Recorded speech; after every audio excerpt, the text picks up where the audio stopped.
Guys ఒక్కసారి దీన్ని అయితే చూడండి. ఈ బురదలో జస్ట్ అడవిలోకి అయితే ఎంటర్ అయినాం అనమాట. ఎంటర్ అయింది ఇక్కడ వచ్చేసి కొంచెం బురద ఉంది కదా, సో వాటర్ పారే చోటు అనమాట ఇది, కాలువ. సో నీళ్ళు అయితే బాగా ఎండిపోయినాయి.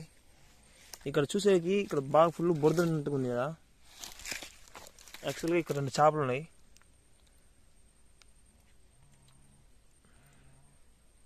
ఈ 2 చేపలే అనమాట.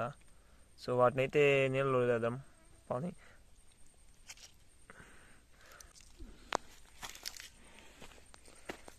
సో ఆ కాలువ వచ్చేసి ఇక్కడ పెద్ద గుంట ఉంది కదా, ఇక్కడ నుంచి లింక్ అనమాట. ఈ వాటర్లో వదిలేసి వెళ్ళిపోతుంది 2 చేపలు. వదిలేద్దాం ఇక్కడ.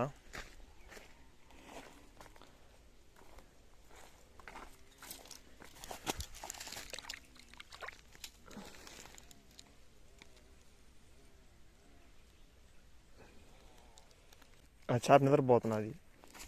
సో బురదంతా ఉన్నాయి కదా, దాన్ని కనిపెట్టలేకపోతున్నాను అనుకుని గమ్ము నిద్రపోతున్నాను అనమాట.